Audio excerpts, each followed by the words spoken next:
పెట్టినే చేశారు. చేస్తే ఏడాదికి 45,000 కోట్లు అప్పు అయింది. ఆ అప్పు రచ్చయింది. రోజు అప్పుల గురించినే పుస్తకాలు రాయడం బిగించేశారు. కాబట్టి ఈ దఫా అప్పులు మరీ ఎక్కువ చేయడానికి అవకాశం ఉండదు. రెండవది సంపాదన పరంగా ఎంత పెరిగిందో ఆ సంపాదనతో జీతాలు పెంచాలి, మిగతా ఖర్చులు పెరుగుతాయి. వాటిని కౌంట్ వేసుకుని పెంచారు, రాశాడు. ఇప్పుడు చంద్రబాబు నాయుడు గారికి ఈ కౌంట్ ఇదివరకు ఉండేది, ఏది మనం జాగ్రత్తగా చూసి చెప్పాలన్నట్టు. కానీ కరెక్ట్ గా మేనిఫెస్టో టైంకి వచ్చేటప్పటికి పోనీండి అయ్యి అని చెప్పేసేవాడు ఆయన, చేసేసేవాడు. ఇప్పుడు ఉచిత విద్యుత్ ఎందుకు ఇవ్వనన్నారు చంద్రబాబు గారు 99లో మేనిఫెస్టోనే కదా అది, కాంగ్రెస్ పార్టీది. అప్పుడు ఉచిత విద్యుత్ ఎందుకు ఇవ్వనన్నారు? అసాధ్యం అది, బట్టల మీద ఆరేసుకోవాలి దాని మీద. బట్ రాజశేఖర్ వచ్చి అమలు చేసి చూపెట్టాడు కాబట్టి సచ్చినట్టు ఇవ్వాల్సి వచ్చింది.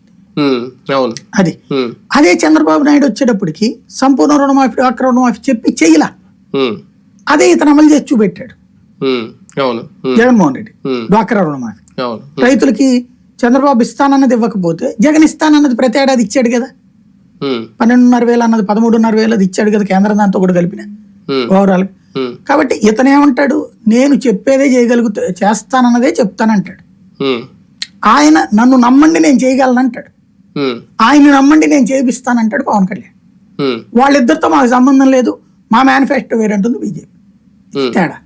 వీటితో పాటు జగన్మోహన్ రెడ్డి గారు షర్మిల రూపంలో కానీ లేదంటే వివేకానంద రెడ్డి గారి హత్యకు సంబంధించి నడుస్తున్న వ్యవహారంలో కానీ అది కూడా ఒక పరీక్ష అవుతుందా? దాన్ని పెద్ద పట్టించుకోరా? ఖచ్చితంగా ఉంటుంది పరీక్ష. ఏదైనా ఎలక్షన్స్ అప్పుడు సామదాన భేద దండోపాయాలు పనిచేయదు, ఇక్కడ అస్త్రాలే. ఇదొక కార్పెట్ బాంబింగ్ చేశారు జగన్ మీద.